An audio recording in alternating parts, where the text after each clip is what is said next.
बिस्मिल्लाहिर्रहमानिर्रहीम। आज का जो हमारा टॉपिक है जी वो है प्रॉब्लम नंबर 2 और चैप्टर है डेप्रिसिएशन 5 चैप्टर आईकॉम पार्ट 2 का।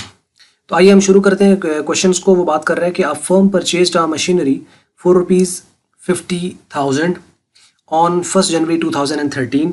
ये वो डेट है जिसके ऊपर उसने एक एसेट को ख़रीदा है और 50,000 रुपये का इसने ख़रीदा है और एसेट का नाम है machinery. Depreciation is to be provided annually according to the fixed installment method। इसको fixed installment method के मुताबिक आपने depreciate करना है। और यहाँ पर उसने एक नया तरीका मीन्स के depreciation लेने का इसने यहाँ पर दिया।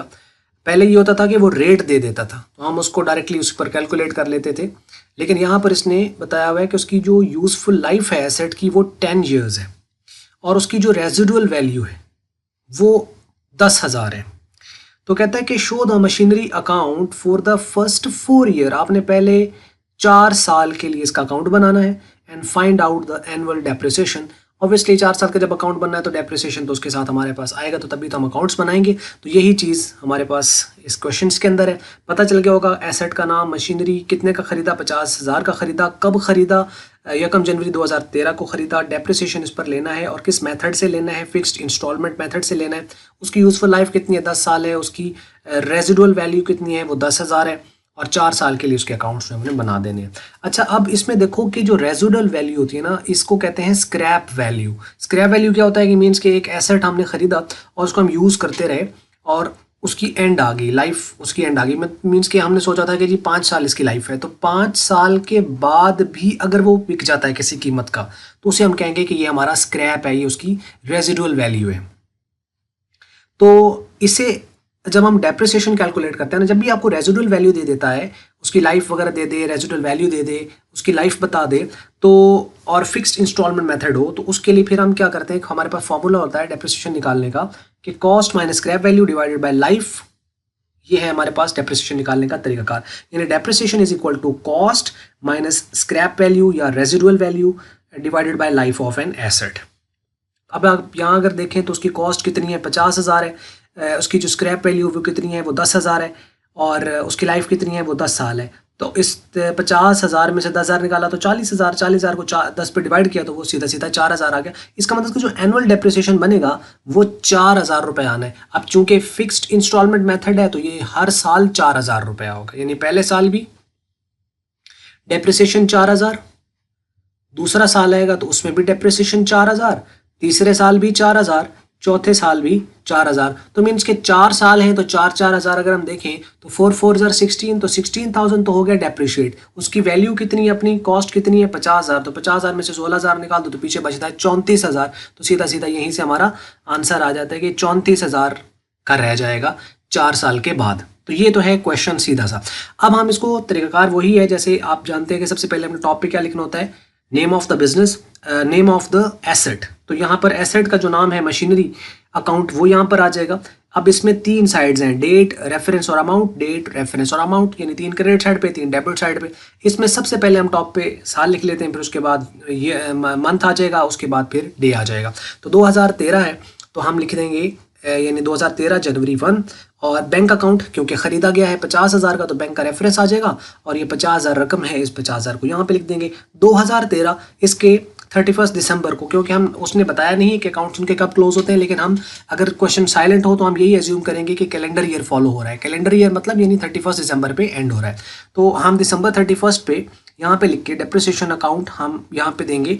और आपको पता है कि एंट्री क्या होती है डेप्रिसिएशन की? Depreciation to asset means depreciation to machinery, तो मशीनरी क्रेडिट और इधर आएगा रेफरेंस किसका आ जाएगा? डेप्रिसिएशन का। तो ये क्रेडिट साइड पे तो कितना है? 4,000। आप 50 में से 4,000 निकाल दें तो पीछे 40,000 बच जाएगा। ये इसी डेट के ऊपर यानी दिसंबर 31 पर हमारा बैलेंस आ जाएगा। Balance carry down 46,000।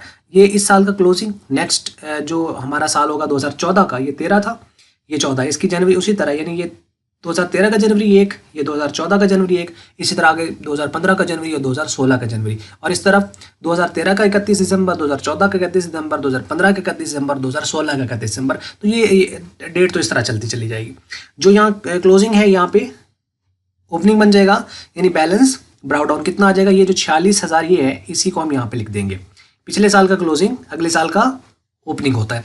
अब डेप्रिसिएशन 2014 आ गया, लेकिन 31 दिसंबर पे डेप्रिसिएशन उसी तरह यही डेप्रिसिएशन का आ जाएगा और रकम वही है, क्योंकि फिक्स इंस्टॉलमेंट है तो मीन्स के 4,000 ही आएगा। 40 में से 4 निकाल तो पीछे 42,000 आ जाएगा। ये कैरी डाउन आ गया इसी डेट के ऊपर, दिसंबर 31 पे।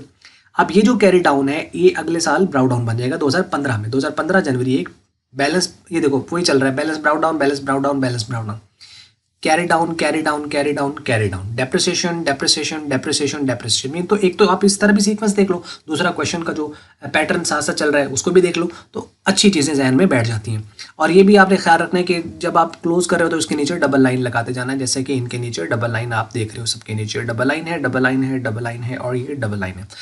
तो अब 2015 में ये आपका बैलेंस जो है वो ब्राउ डाउन हो जाएगा 42,000 और इस डेट पर डेप्रिसिएशन 4,000 उसी तरह आ जाएगा। 42 में से 4 आप निकाल दो तो पीछे बच गया 38,000 रुपये, ये आ जाएगा।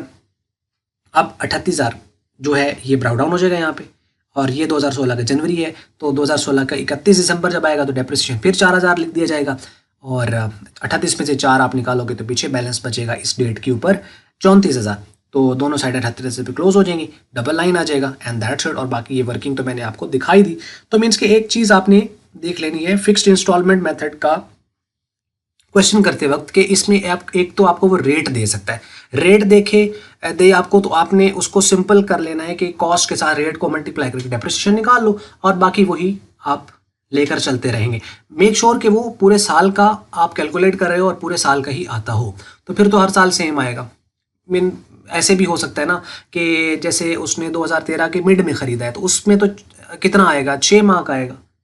यानी सपोज कर लो आपके उसने जो है वो जून में ख़रीदा है, एंड ऑफ द जून, तो फिर एंड ऑफ जून, जुलाई, अगस्त, सितंबर, अक्टूबर, नवंबर, दिसंबर 6 माह यूज़ होगा तो 6 माह का आएगा।